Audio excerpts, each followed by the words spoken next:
दुनिया खत्म होगी हम सब मानते हैं, लेकिन साथ में एक लाइन अटैच कर देते, भाई हमारे जीते जी तो दुनिया खत्म होगी ही नहीं। होगी वही कुछ 500,000 साल में। कितने बड़े भरम में जी रहे हैं, कितने बड़े मुगालते में जी रहे हैं। क्या आप जानते हैं कि हर साल बिना फेल हुए धरती का तापमान बढ़ता जा रहा है? क्या ये सच नहीं कि लगातार 0.13 इंच हर साल समुद्रों का लेवल बढ़ता जा रहा है, क्योंकि बर्फ पिघल रही है। लगातार गाड़ियों की संख्या बढ़ती जा रही है, हजारों लाखों की तादाद में फैक्ट्रियां डल रही हैं, बड़े पैमाने पे खुदाई हो रही है, पहाड़ों पे डैम बन रहे हैं। जो चमोली में हुआ वो आपके सामने, जो पोल्यूशन समुद्र के पानी के साथ किया जा रहा है वो आप जान रहे हैं, फिर भी आपको लगता है अगर कि अब भी 500,000 साल बचे हैं इस पृथ्वी पर मानव जीवन के लिए, तो क्षमा चाहेंगे, आपसे बड़ा बेवकूफ महोदय कोई नहीं। और सबसे मजे की बात, आपको बेवकूफ बनाने वाला कोई और नहीं बल्कि हमारी सरकारें ही। देश की विदेश की जितनी भी सरकारें हैं जिन्होंने इंडस्ट्रियलाइजेशन कारखाना युग को सर आंखों पर चढ़ा लिया है, वो इसके जिम्मेदार। नतीजा जाके देखिए, सर्दियों और गर्मियों में दिल्ली में छोटे छोटे नवजात सांस नहीं ले पाते, जॉगिंग करना मना कर दिया जाता है। जिस खराब भविष्य की, जिस डेंजरस एयर क्वालिटी की हम बात फ्यूचर के लिए किया करते थे, वो तो आज ही मौजूद है। फिर क्यों हम चेंज नहीं कर रहे अपनी ग्रोथ का तरीका? इंसानी प्रोग्रेस तब भी होती थी जब इंडस्ट्रियलाइजेशन नहीं था, तब भी मोहनजोदाड़ो और हड़प्पा संस्कृति फली फूली थी। इजिप्ट मिस्र जैसी सभ्यता उभरी थी जिनकी बिल्डिंगें आज तक सलामत है। फिर ये सरकारी क्यों कारखानों के तलवे चाटने पर आमादा है? क्यों ये कारखाने फैक्ट्री वाला शॉर्टकट अपनाया जा रहा है? जब तक ये इंडस्ट्रियलाइजेशन वाली मानसिकता रहेगी, कारखाना वाद रहेगा, तब तक यकीन मानिए न सिर्फ पृथ्वी का नाश होता रहेगा बल्कि इंसान मशीन बनता जाएगा। मशीन हम पर हावी होती जाएगी, इंसानियत खत्म हो जाएगी। आज जो डेटा हम आप सबके सामने शेयर करने वाले हैं, उसे सुनकर आपके पैरों तले जमीन सरक जाएगी। आज से कुछ साल पहले की कुछ घटनाओं पर नजर डालिए। 2013 में केदारनाथ में आई भीषण बाढ़ को याद कीजिए। 2018 और 19 में केरल में आई सुनामी को याद कीजिए। 2020 में कई तरह के आंधी तूफान आए, उन्हें याद कीजिए। और आज के वक्त 2021 में उत्तराखंड के चमोली में हुई ग्लेशियर वाली घटना आप सबके दिमाग में पिछले हफ्ते की ताजा होगी। इन सारी घटनाओं से आप आकलन कीजिए कि हमारी पृथ्वी के साथ आखिर हो क्या है। क्यों इस तरह की प्राकृतिक आपदाएं जैसी घटनाएं लगातार बढ़ती जा रही हैं? वैसे भारत के जिस क्षेत्र में ऐसी घटनाएं नहीं होती, वहाँ के लोग सिर्फ टीवी न्यूज चैनल पर इस तरह की खबरों को देखकर अफसोस जताते रहते हैं और कुछ मिनटों बाद भूल जाते हैं। लेकिन इस बात पर गौर कीजिएगा कि ऐसी घटना आपके क्षेत्र में कभी भी हो सकती है, क्योंकि जिस तरीके से जलवायु तेजी से परिवर्तित हो रहा है, क्लाइमेट चेंज हो रहा है, वो दिन दूर नहीं क्या ऐसी घटनाएं रोजाना होने लगेंगी और हर जगह पर होने लगेंगी। आज के समय में ऐसे कई तथ्य सबूत हैं जो ये बताते हैं कि अगर इस तरह की घटनाएं लगातार बढ़ती रही तो वो दिन दूर नहीं जब इंसान जीवन के लिए मोहताज हो जाएगा। सोचिए, अगर पृथ्वी की एक्सपायरी डेट करीब आ गई तो क्या होगा? यानी कि मनुष्य जाति का अंत अगर निकट आ गया तो क्या होगा? आखिर कौन सी ऐसी जगह है जहां से इसकी शुरुआत होगी? तो अगर आप भी जानना चाहते हैं कि पृथ्वी के अंत की शुरुआत किस जगह से होगी, तो बने रहिए इस वीडियो के अंत तक। आपको बता दें कि पृथ्वी का अंत निकट आ चुका है और इसकी शुरुआत भी हो चुकी है। ग्रीनलैंड एक ऐसी जगह है जहां पर सबसे ज्यादा ग्लेशियर्स मौजूद है और यहाँ पर कुछ वैज्ञानिक आज के समय शोध कर रहे हैं। न्यूयॉर्क यूनिवर्सिटी के वायु और सागर वैज्ञानिक डेविड हॉलैंड आज के समय इस जगह पर रिसर्च कर रहे हैं और उनका कहना है कि ग्रीनलैंड में बहुत तेजी से हालात बदल रहे हैं और ये हालात वाकई में चिंता का विषय बने हुए हैं।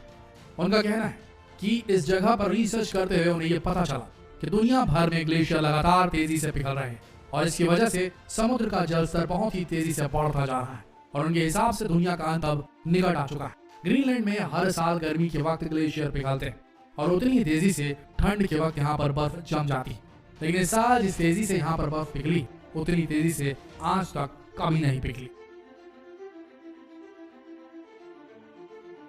वैज्ञानिकों का मानना है कि इस जगह पर गर्मियों के खत्म होते तक 440 अरब मैट्रिक टन बर्फ पिघल जाएगी और पिघलने के बाद समुद्र का स्तर इतना ज्यादा बढ़ जाएगा कि ग्रीस जैसा देश 1 फुट पानी में पूरी तरीके से जलमग्न हो सकता है। और उनका यह अनुमान कोई गलत नहीं, क्योंकि 1 अगस्त 2019 ये वो तारीख थी जिस दिन एक ही दिन में करीब 12.5 अरब टन बर्फ पिघलकर समुद्र में मिल गई थी और ऐसा आज तक कभी नहीं हुआ है। इस जगह पर स्टडी करने के बाद ये पता चला कि 2005 से अब तक इस जगह पर करीब 10 किलोमीटर ग्लेशियर पूरी तरीके से पिघलकर समुद्र में मिल चुके हैं। आपको शायद इन बातों पर यकीन नहीं होगा, तो जरा इस क्लिप को देखिए, आप समझ जाएंगे कि कैसे ग्रीनलैंड में बर्फ की बड़ी बड़ी चट्टानें पिघलकर जलमग्न होती जा रही हैं।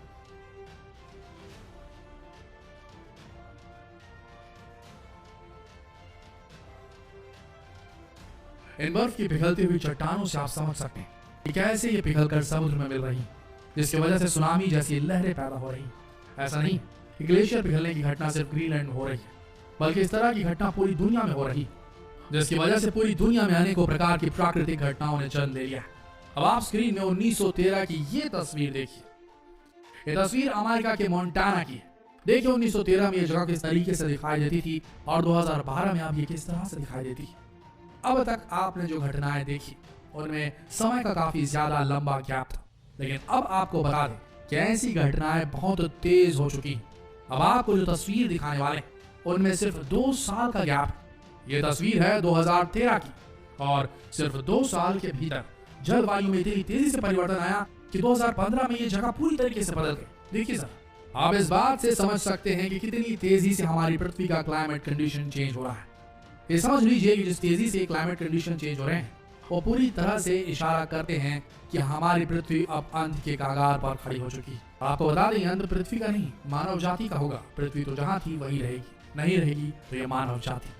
आप में से कई लोगों को लग रहा होगा कि ग्लेशियर पिघलने से क्या हो सकता है। आपको बता दें कि हमारी पृथ्वी पर सिर्फ 29% ऐसी जगह है जहाँ पर सख्त जमीन है, बाकी हर तरफ पानी ही पानी है। और जिस तेजी से ये ग्लेशियर पिघल रहे हैं, ये पिघल कर समुद्र में मिलते जा रहे हैं, जिसकी वजह से समुद्र का लेवल लगातार बढ़ता जा रहा है। ये वजह है कि 2018-19 में सुनामी जैसी घटनाएं हुई थी।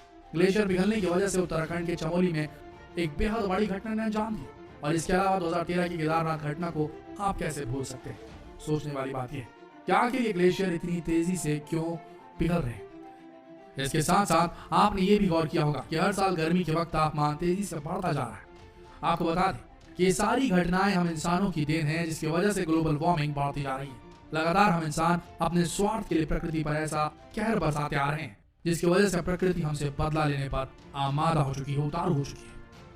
आपने थ्योरी तो जरूर सुनी होगी कि for every action there is an equal and opposite reaction. और बस इस थ्योरी के साथ आप यही समझ लीजिए कि अब तक इंसानों ने जो एक्शन लिया था उसका इक्वल रिएक्शन अब हम इंसानों को मिलने वाला है और झेलने के लिए तैयार रहिए। अगर हमने इंडस्ट्रियलाइजेशन को छोड़कर अपनी ग्रोथ का कोई ग्रीन तरीका नहीं इजाद किया तो मानकर चलिए आपकी और हमारी ये लीला या हमारी जो जस्ट नेक्स्ट जनरेशन है वो तुरंत इसका फल भोगेगी। तैयार रहिए, मुगालते में न रहिए, भरम में न रहिए, अंत करीब है। जितना हो सके इस वीडियो को शेयर करें, शायद किसी की अकल ठिकाने आ सके और वो ये समझ सके कि प्रकृति और पृथ्वी को सिर्फ माँ कहकर छोड़ नहीं देना है, उसे माँ की तरह रखना है, इज्जत देनी है, रख रखाव करना है और उसे सहेजना है। शेयर कीजिए फेसबुक पर, व्हाट्सएप पर, यूट्यूब पर। धन्यवाद।